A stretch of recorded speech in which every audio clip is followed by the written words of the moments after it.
ప్రభుత్వం కానీ అమలుపరచలేదు. కానీ 2014లో బీజేపీ ఇవాళ అధికారంలో వచ్చిన తర్వాత ముస్లింల ఎడల చాలా పక్షపాత వైఖరిని అవలంబిస్తా ఉన్నారు. మత ఉన్మాదంతో పరిపాలన చేస్తామన్నారు. ఇవాళ రాష్ట్రీయ స్వయం సేవక్ సంఘ్ వాళ్ళ రిపోర్ట్ ద్వారా వాళ్ళ కనుసన్నుల్లో ఇవాళ పరిపాలన జరుగుతూ ఉంది.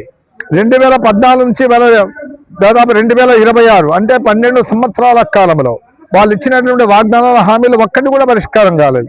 కులం పేరుతో మతం పేరుతో ఇవాళ రాజకీయాలు నడుపుతా ఉన్నారు. మత ఉన్మాదంతో రాజకీయాలు నడుపుతా ఉన్నారు. మత విభజన కొనుక్కుంటా ఉన్నారు. ముస్లింల పైన దాడులు చేస్తా ఉన్నారు. దళితుల పైన దాడులు చేస్తా ఉన్నారు. గిరిజనుల పైన దాడులు చేస్తా ఉన్నారు. ఆపరేషన్ ఖగార్ పేరు మీద ఆదివాసులను మట్టు పెడతా ఉన్నారు. కానీ ఇవాళ దీని అన్నింటినీ కూడా ఇన్సాఫ్ తరఫున ఖండిస్తా ఉన్నాం. అందుకే ఇవాళ మేము అడుగుతా ఉన్నాం. మేము గొంతమ్మ కోరికలు కోరడంలే, ఈ దేశంలో మాకంతా సంపద ఇమ్మని మేము అడగడంలే. మాకు రావాల్సినటువంటి హక్కులు, మాకు రావాల్సినటువంటి కోటాను మేము అడుగుతా ఉన్నాం. జనాభా ప్రాతిపదికన రిజర్వేషన్ కావాలి. మా జనాభా ఎంత ఉందో దాని ప్రకారమే రిజర్వేషన్ కావాలి. ఆ ప్రకారంగా బడ్జెట్లో కేటాయింపులు జరగాలి. ఆ రకంగానే మైనార్టీల కాలనీల్లో అభివృద్ధి జరగాలి. విద్య విషయంలో, వైద్య విషయంలో మాకు సరైనటువంటి ప్రాధాన్యత ఇవ్వాలి అని ఆ రకంగా డిమాండ్ చేస్తా ఉన్నాం. అదేవిధంగా కర్నూలు